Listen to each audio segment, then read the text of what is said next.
Parker Bowles and Lady Diana Spencer both fell for a bumbling bachelor. She was probably in love with him before she even got to meet him. It was fairy tale stuff. Each strived to spend as much time as they could with their Prince Charming. She had been with Prince Charles 13 or 14 days in total during the courtship. Apart from when Charles was on official duty, there was no time Camilla and Charles' relationship didn't continue. But with an aching chasm of age, experience and personalities between them, Charles said to her, just keep an eye on Diana and help her along the way, which is what Camilla did. their lives became interwoven throughout 2 tumultuous decades. I can't imagine that Camilla wasn't on Prince Charles's mind as he walked up and down the aisle. Often when it shouldn't. That's having cake and eating it.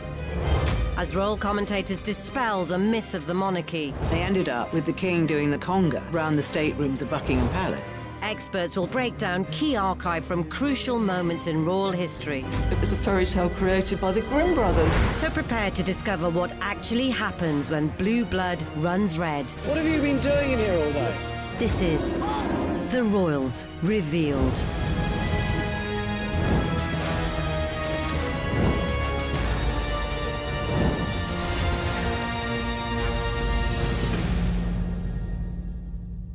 In this episode, we'll reveal how these two women who seemed worlds apart would become forever linked. Her school friend said of Camilla, she is pathologically ambitious. She will only marry a very rich, influential, powerful man. She wants to have fun.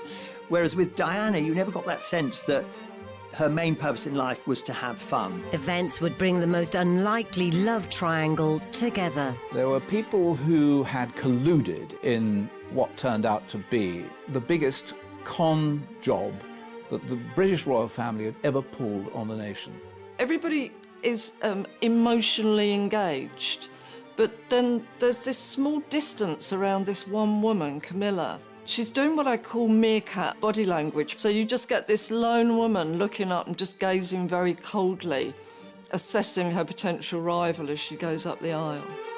And how both women would go on to blow the monarchy wide open. "We are not in the business of hyping publications," was the only comment from Buckingham Palace this morning. Diana, her true story, looks certain to be on the way to the top of the bestsellers list.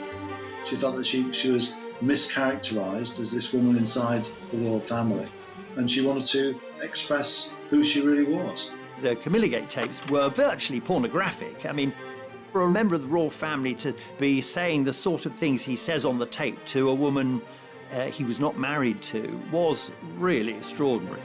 But had the fuse already been set long before?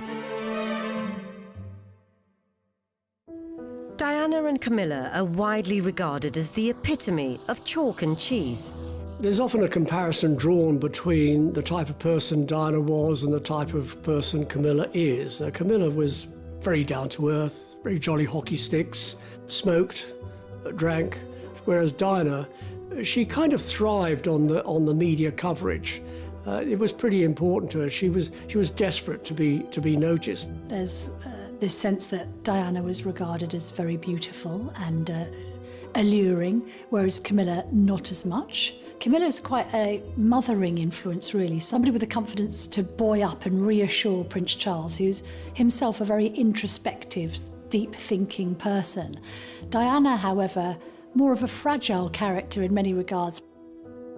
The love triangle began at the start of the 70s, when Charles was in his early 20s. Camilla used to go to the polo in the early 70s to follow her boyfriend, Andrew Parker Bowles, who was, at that stage, the great polo player of Great Britain. And Prince Charles, by comparison, was a very poor polo player. The young prince rides like a cowboy. In perfect coordination, lad and pony gallop goalward. Camilla was 16 months Charles's senior, and the young royal found her irresistible. He'd had a couple of relationships with girls after he'd come out of university, but he was sexually very inexperienced. The same cannot be said of Camilla. And I think that what he was looking for was someone to lead him up the golden path to happiness in the bedroom, and she did it for him. But fun in the bedroom wasn't their only shared passion. she loved the goons as well, so they had that in common. They had horses, they had humour, and if you've got a sense of humour in common, then you can go a long way with that. The thing about Camilla is she's not the sort of shy, retiring, innocent creature that Charles at some stage may have thought he should marry. She's free, she's easygoing, she's boisterous, she's fun, unfettered.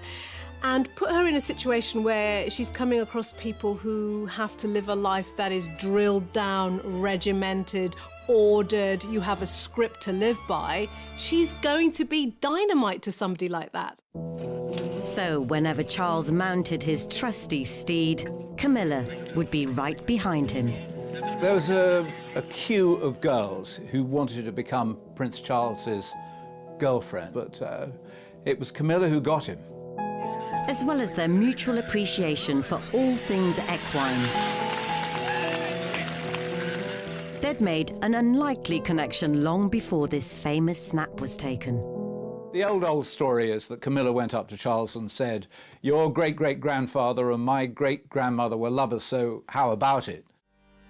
So was being a mistress Camilla's destiny? Her great-great-grandmother was Alice Keppel, who was Edward VII's favourite mistress. I think that Camilla had studied the way that her great-grandmother had gone about remaining part of the royal circle, and she followed suit. So it's like history repeating itself. Diana and Charles too had a close family connection, as Charles had romanced Diana's sister, Sarah Spencer. I've heard it on good authority that Charles actually was really, really keen on her, but she wasn't so keen on him. I think she saw him as quite a weak man. So it'll come as no surprise, it wasn't long before the Sarah Spencer allegiance hit a slippery slope. She very famously said whether he was a dustman or the King of England, she wouldn't marry him. It may well be that that Charles moved on, as it were, to Diana because it was a sort of consolation prize. Had an idealised fascination with him. She had posters of him up on her wall. But the relationship between Camilla and Diana would become too close for comfort.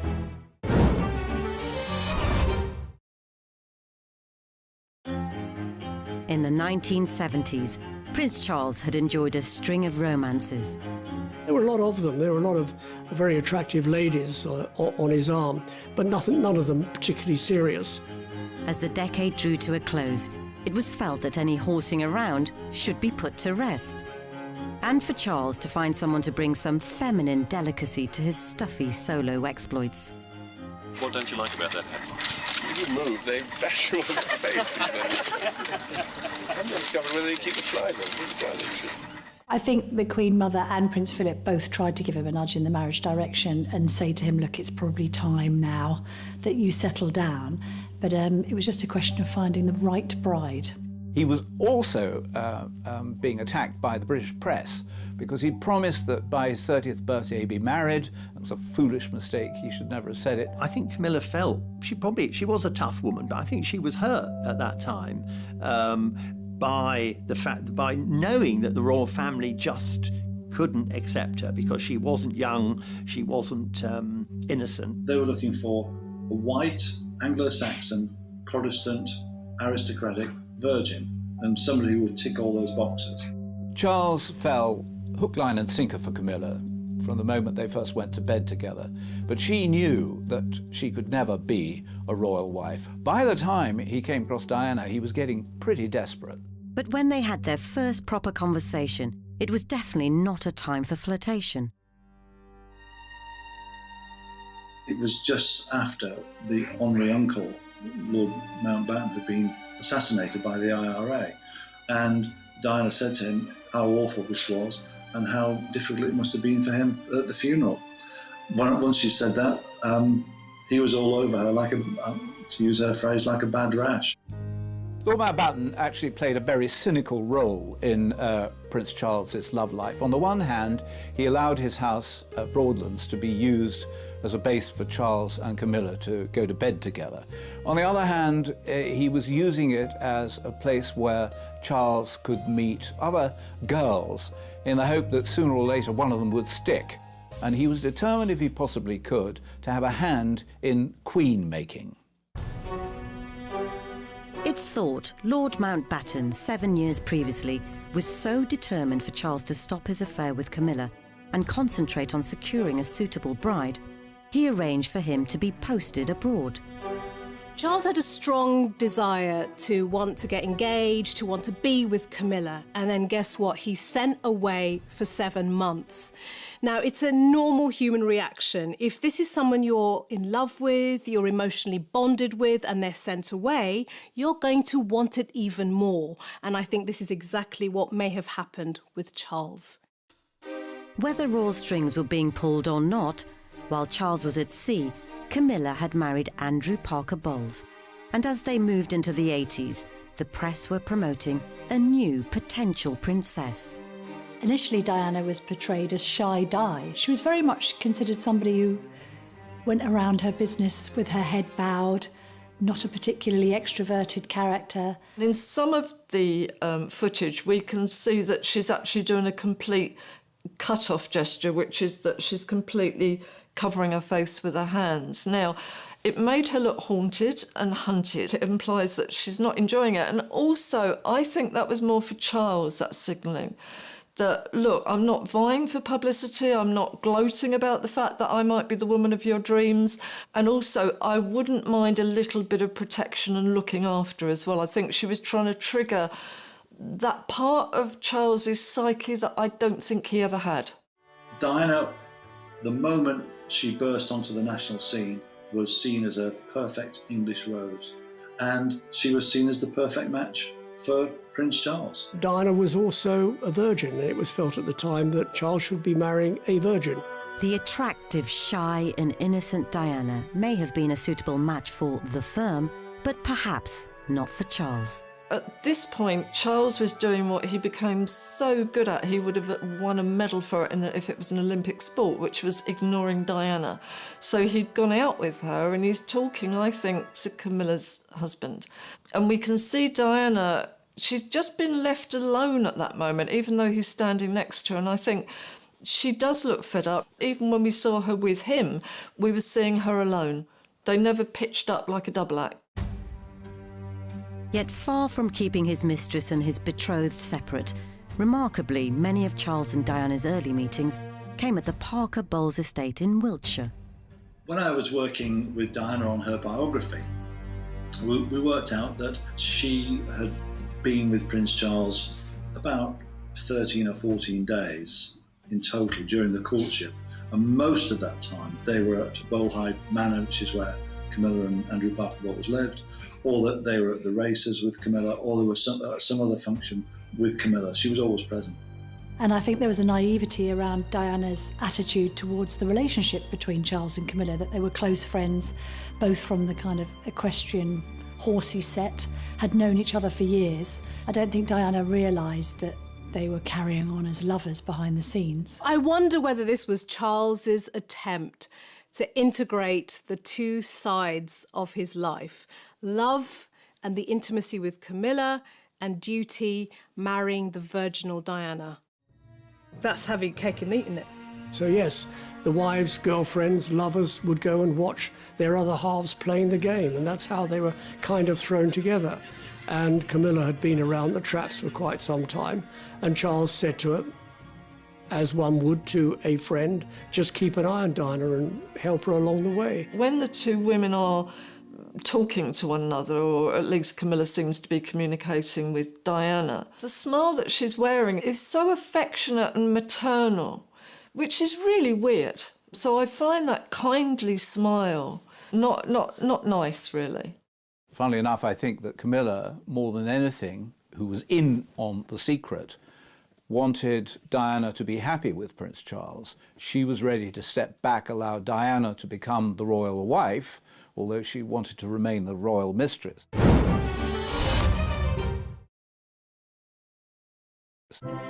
All eyes were on Diana as she attended her first official royal engagement. Apart, perhaps, from Charles's. There was almost palpable embarrassment from Charles, who decided to pretend that she wasn't with him for the entire evening. We can see him in all of this footage ignoring her. Not one friendly glance, even when they walk up the staircase. He just glances in case she might trip, but he even puts his hand in his pocket on the side that she's on, which is a rejection gesture. It's kind of, I'm not going to touch you, I'm not really with you. It was an eye-catching display by Diana, and even that Camilla and Charles had discussed the fact that it might be a good idea for Charles to marry Diana. If you were unkind, you would say that Camilla endorsed Diana because she thought she might be a bit of a walkover. What an incredible misreading of the situation that turned out to be. With Charles somewhat loafing on the matter of marriage, the other intimidating male influence on his life stepped in. Prince Philip sent Prince Charles a letter during the romance with Diana saying either ask her to marry him or let her go, because this kind of speculation is not good for her reputation in the future. So just make your mind up. Charles swiftly did his duty and popped the question. But even this special moment had Camilla's presence lingering all over it. Charles proposed to Diana at the Parker Bowles estate. Whether it was in the vegetable patch or the strawberry patch, I don't think anyone's absolutely sure. But I haven't seen it denied, and I've been told that that's certainly where it happened. Though the news was still to be announced, Charles had spilled the beans to Camilla, who'd somehow managed to leave a letter of congratulation in Diana's bedroom, saying how she couldn't wait to see the ring. Notes on pillows have to be convened by one of two people, either Prince Charles himself from Camilla or one of their closest aides. But second of all, I think the idea that Camilla had knowledge of this intimate moment ahead of anyone else must have served as a wake-up call to the fact that Charles was clearly treating Camilla as the ultimate confidant. She later complained about it and said that Camilla knew more about her movements and activities than she, Diana, knew herself. Quite clear what Camilla was doing when she put a letter on Diana's pillow. It was to find out what the lie of the land was like and how could she still see Prince Charles. It speaks volumes about the extent to which she is a woman who can control situations, who wants to control situations. And for Charles, that's the great appeal. Diana, she wasn't a woman of the world. She hadn't had any boyfriends, but that is about the sum total of her 19 years. And then all of a sudden she becomes engaged to Charles. In the obligatory interview that followed, Charles was hardly selling the notion he was smitten. At what point did you decide that this was the right lady for you? I mean, well, gradually. He was groaning and moaning and it was a gradual process, and for her it was instant. You know, she saw this man, she knew who he was, she was probably in love with him before she even got to meet him. It was fairy tale stuff. She was playing up to the cameras, she knew what her script was, she was ready to say, I am in love with this man and it's all going to be wonderful. But he, unfortunately, a man of some conscience, was thinking, Camilla's watching this. And did Charles's attempt to be tactile further betray his inner thoughts? It looked incredibly romantic in a way, but, you know, try it on yourself. Who strokes a finger downwards? It's not nice, it doesn't feel nice, it's not a reassuring gesture, it's almost a gesture of somebody who's never touched anybody else. You'd go sideways or you'd go from the knuckle up to the fingertip, not the other way. So even that must have felt quite weird for her, I'm afraid. And away from the uneasy hand stroking, Charles really put his foot in it. Can you find the words to sum up how you feel today, both of you? Difficult to find the right sort of word, isn't it, really? Just delighted and happy. And I'm amazed that she's been brave enough to take me on. And I suppose in love. Of course.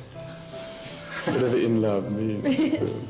Well, it obviously put your own means, interpretation. Obviously means two very happy people. Yes. Once again, congratulations. Well, from us, congratulations. Thank you very much. Very kind.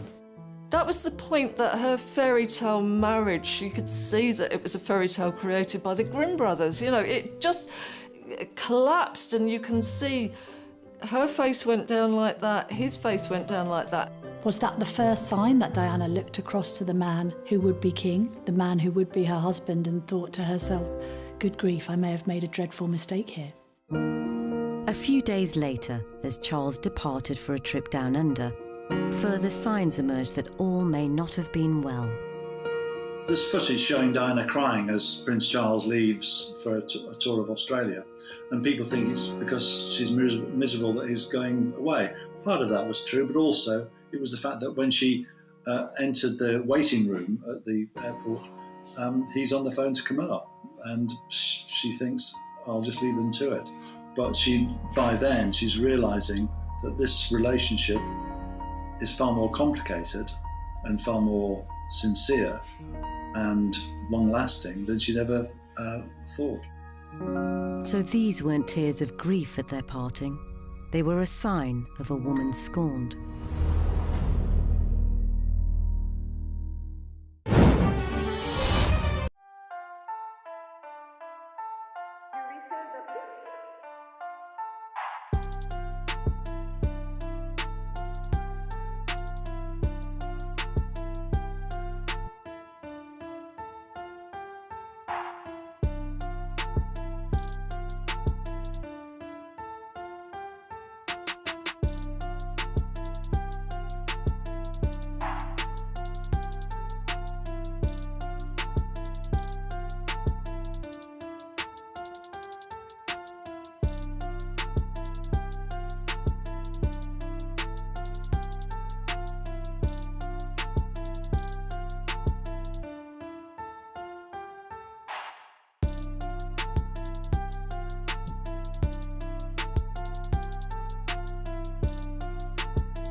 Throughout early 1981, the UK was awash with excitement about the upcoming marriage of Prince Charles and Lady Diana Spencer.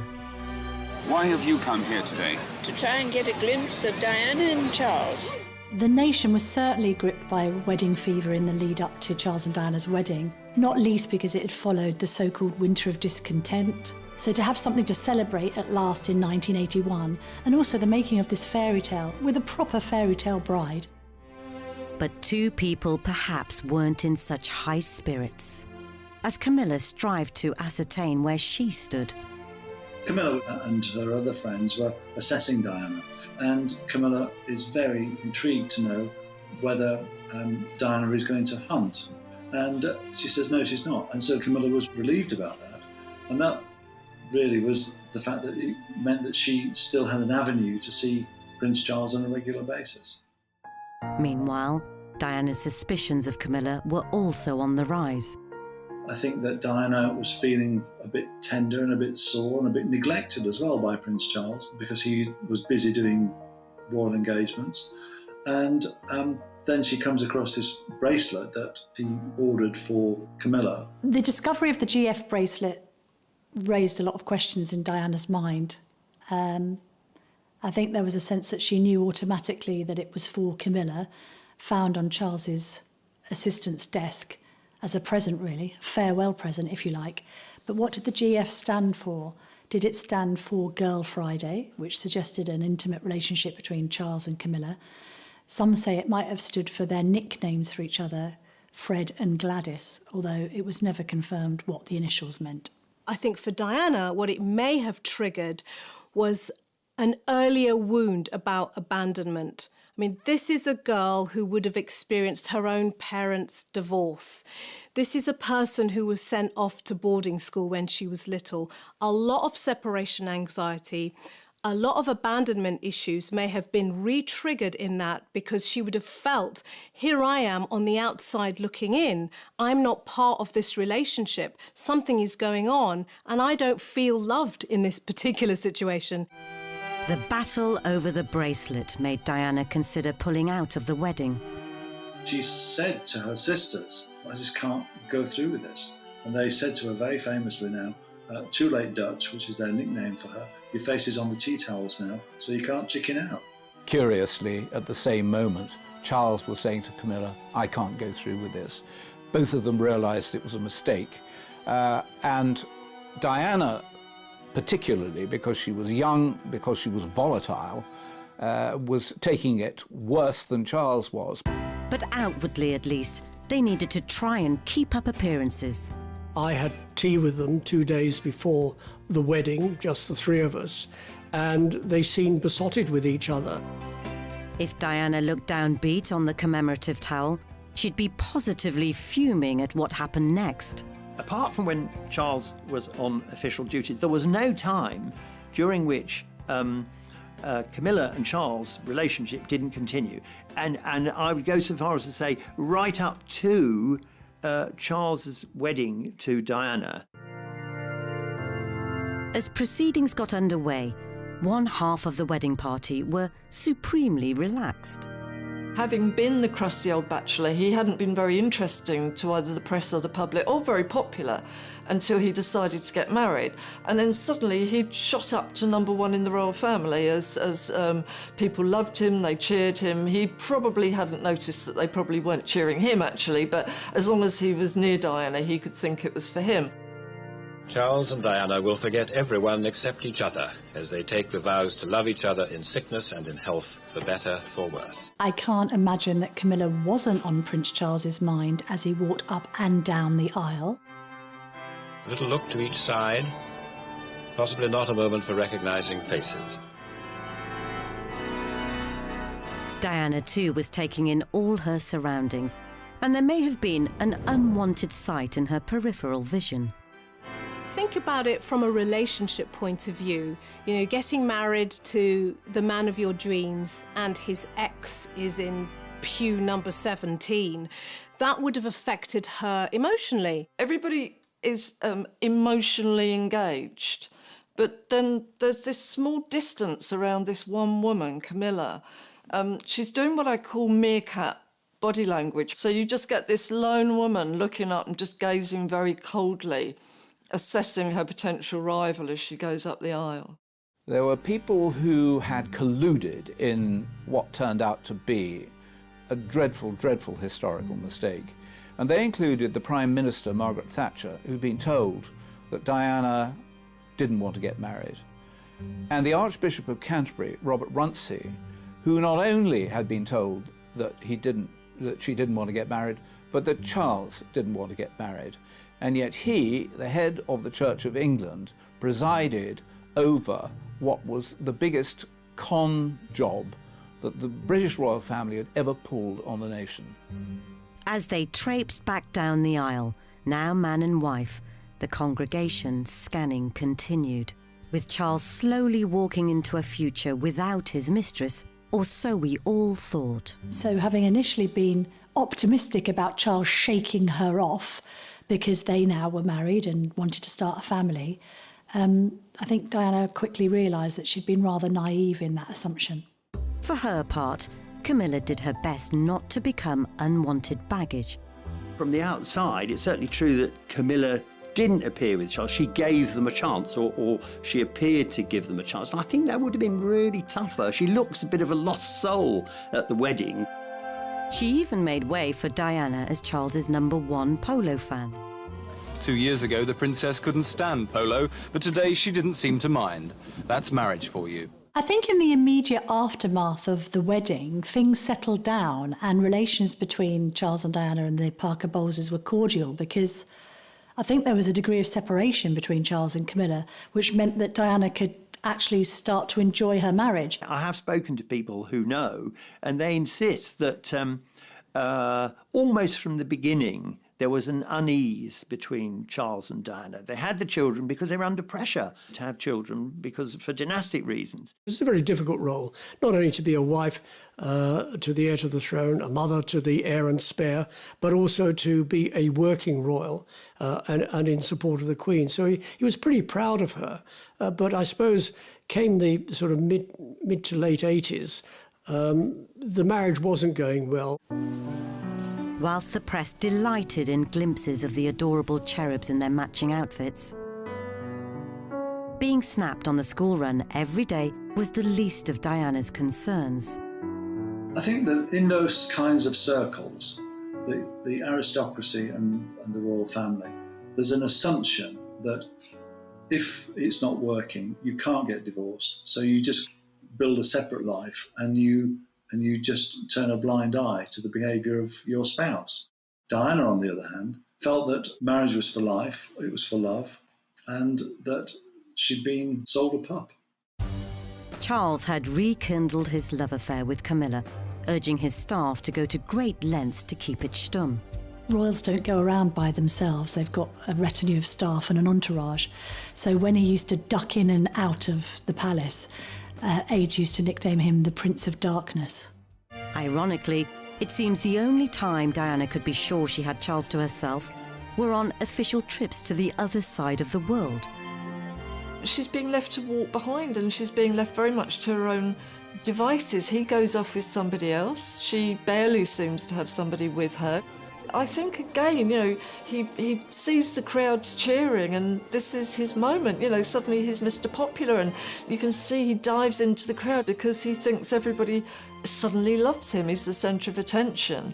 And Diana's just the sort of, the dessert. As much as Diana tried to block relations with Camilla, it was all in vain. I think it would have been incredibly difficult as the relationship came under increasing strain to put on quite the performance for the public, the cameras, the world media, and say, hey, we're a united front and a happy couple, when you know that inside there were probably resentments, arguments, anger, feelings of betrayal just boiling under the surface, and at times we have seen those things burst forth. And in February 1989, a decade of tension came to a head at the 40th birthday party of Camilla's sister, Annabel Elliot, which Diana turned up to unannounced. And I think she managed to corral Camilla into a room. And they have this rather terse interchange, during which time Diana says, "Leave my husband alone," and Camilla says words to the effect, "Well, you've got two lovely children. Why can't I have him?" Diana seemed to have been transformed from this shy teenager into a woman who was, paradoxically, a bit more like Camilla. She was tougher, and she decided she didn't want to put up with this anymore. She wasn't going to be the complacent wife. 1989 brought further humiliation as Camilla and Charles were pictured together in Turkey. Charles, throughout this, has made the mistake of believing that he, as Prince of Wales, could do more or less what he wanted to do, and that if he wanted to have a mistress, then so be it. But behind the vacant stairs, Diana had been secretly plotting with biographer Andrew Morton to get her story out. "We are not in the business of hyping publications," was the only comment from Buckingham Palace this morning. Diana, her true story, looks certain to be on the way to the top of the bestsellers list. She felt that she was mischaracterised as this woman inside the royal family, and she wanted to express who she really was. The book would be like a grenade thrown into the heart of the monarchy. But was this Diana's way of dishing the dirt first, having foreknowledge she was soon to be caught in her own scandal? Her motivation, I think, was to get her retaliation in first, was to articulate her story before Prince Charles did. Squidgygate were conversations, intimate conversations that were recorded between Princess Diana and James Gilbey, a very close friend, perhaps more than a friend, just discussing the difficulties that she was suffering in her life and her unhappiness. This added a new dimension. It suggested that perhaps Prince Charles wasn't the only one misbehaving in his marriage. And Camilla made a rare public statement, sympathising with the troubled couple. It was reported that she had acted in total ignorance of news of the breakdown of Charles and Diana's marriage and said that she knew no more than the average person on the street. Although, of course, that was later proved to be complete and utter nonsense. That proof came in the form of her own phone tape scandal, of salacious sweet nothings with the heir. The Camilla Gate tapes were virtually pornographic. I mean, for a member of the royal family to be saying the sort of things he says on the tape to a woman he was not married to was really extraordinary. The transcript of the alleged sexy talk first appeared in the Rupert Murdoch-owned Australian New Idea magazine, though the UK papers were unusually reticent to go full guns blazing with the scoop. We have taken the decision today not to publish the full transcript of the Camilla Gate tapes. A Murdoch-backed paper were the ones to finally break rank. It was only a matter of time before the tabloids printed what's been circulating in private for days, the full transcript of an alleged conversation between the Prince of Wales and Camilla Parker Bowles. And now, everyone in the UK could collectively squirm at the juicy details. There's a moment in the tape where Camilla turns around and says, well, I've never done anything in my life. And he says something along the lines of, well, you have done something, you've loved me. As if that's enough to make Camilla's life complete. For Camilla, she would have gone from having a discreet, private relationship with Charles out of the headlines, below the radar, to suddenly being in the heat of the spotlight. And then, of course, there's the tampon moment, which will go down in history as one of the royals' most embarrassing moments. This idea that Charles loved Camilla so much that he would be willing to be her Tampax. With a nation now reeling from words they could not unsee, the War of the Waleses was in full swing.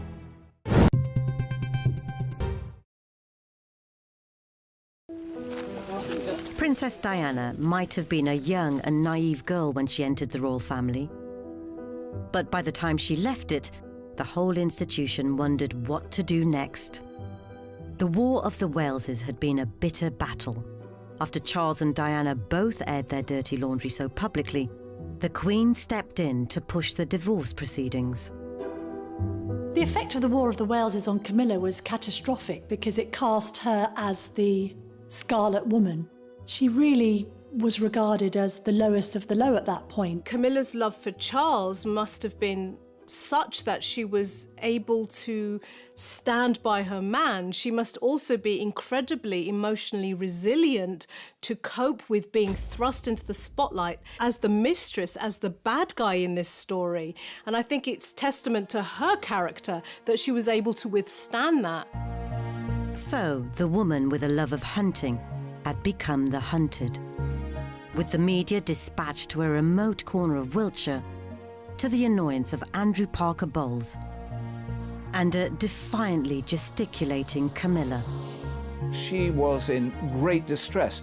The one thing you can say about Camilla is that she has an amazing backbone and that she was always going to be able to survive in a way that fragile Diana found it much more difficult to survive. But at that time, suddenly, Camilla became the victim, not Diana. And I think very wisely during the War of the Waleses, she realised that no good could possibly come of her trying to explain her position. The Parker Bowles' marriage was also left in tatters. They divorced in 1995, saying they no longer had anything in common. The spotlight which suddenly shone upon Charles and Camilla, you would think would put an end to the relationship, that frightened they would run away from it, that Charles would realise that his duty was to stay with his wife, Diana. In fact, what it did was it forged the bond between them and made their relationship that much stronger. By late August 1996, Charles and Diana had divorced. And the now officially unburdened heir began campaigning to turn the public perception of Camilla around. There are a number of strategic errors made by both Charles and his supporting team during the following years. And something, I think, which the Queen felt very uncomfortable about. I think that she thought that it would be much better if they maintained separate lives, separate houses, of course continue their relationship. She understood that relationship, but I think she wanted nothing that was going to rock the royal boat. To her credit, Camilla never went on the offensive. I think it is commendable that Camilla never really fought back. Camilla, over the years, has sacrificed so much for the love of Prince Charles, really. She could have gone out all guns blazing. She decided to take a step back and just accept her fate. Meanwhile, Diana had started dating Dodi Al-Fayed. As the Camilla charm offensive seemed to be softening the public perception, if perhaps not gaining universal acclaim. Would you be happy one day for Camilla to be queen? No, I wouldn't. Do you think Camilla should be queen one day? No, I think that's going too far. 2 months later, tragedy struck. Just to confirm the news that Diana, Princess of Wales, has died in a car accident in Paris, which also killed her companion, Dodi Fayed. And as a nation grieved, Camilla was forced back into hiding. There had been, in the moments before Diana died, an assumption by the British public that Camilla was now the non-negotiable part of Charles's life. But the moment that Diana died, she suddenly became, again, public enemy number one. The couple had to wait a further 2 years before the time was deemed right for their first official outing, and Camilla's sister's 50th birthday bash at the Ritz. The Prince of Wales and Camilla Parker Bowles seen together in public quite clearly. No secret about their relationship now, none possible at all. The photograph that people have waited so long, the picture that people have waited so long to see.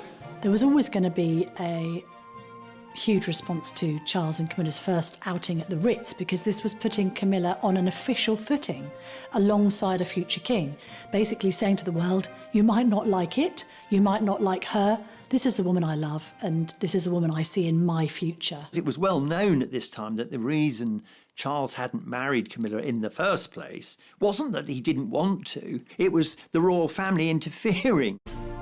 To mark the occasion, Camilla wore a necklace which was owned by her great-grandmother and the favourite mistress of Edward VII, Alice Keppel. Oh, Camilla's a very clever girl. She always wore that Alice Keppel necklace, if she possibly could, just as a reminder that she had every right to be a royal mistress and maybe a royal wife as much as anybody else. Having been the most hated woman on the planet, it was always going to be a slow sell, but Camilla wasn't going anywhere. Her stoic determination finally won over the Queen, and against all the odds, she married Charles in 2005.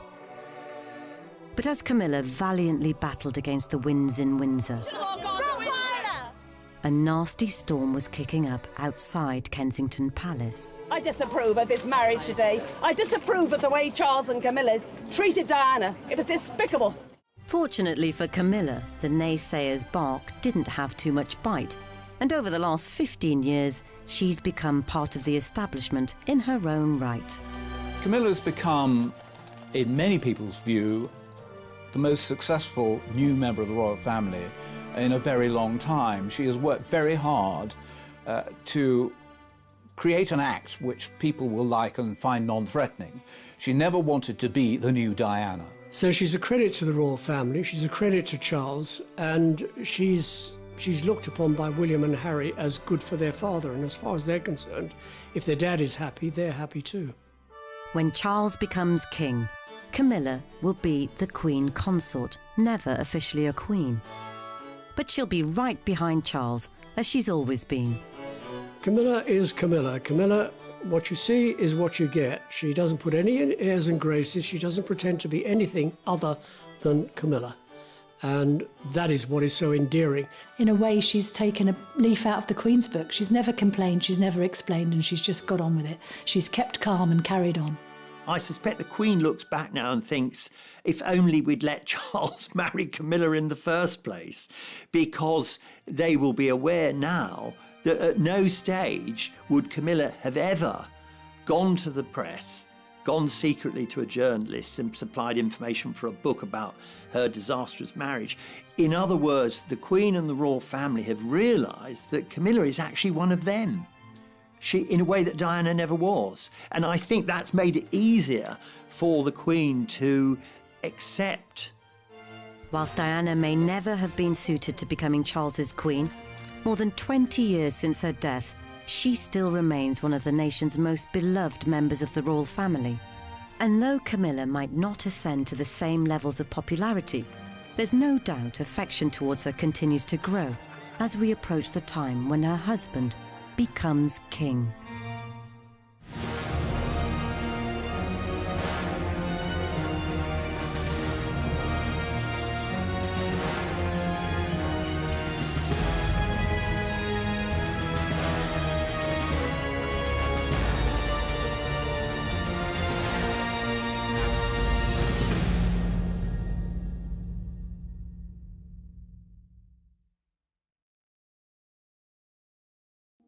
Two women who seemed worlds apart would become forever linked. Her school friend said of Camilla, she is pathologically ambitious. She will only marry a very rich, influential, powerful man. She wants to have fun.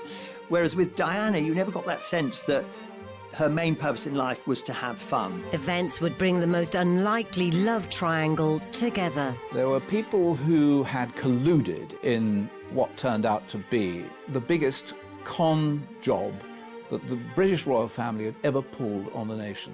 Everybody is emotionally engaged, but then there's this small distance around this one woman, Camilla. She's doing what I call meerkat body language. So you just get this lone woman looking up and just gazing very coldly, assessing her potential rival as she goes up the aisle.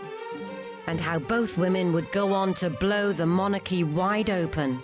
We are not in the business of hyping publications, was the only comment from Buckingham Palace this morning. Diana, her true story, looks certain to be on the way to the top of the bestsellers list. She felt that she was mischaracterised as this woman inside the royal family, and she wanted to express who she really was. The Camilla Gate tapes were virtually pornographic. I mean, for a member of the royal family to be saying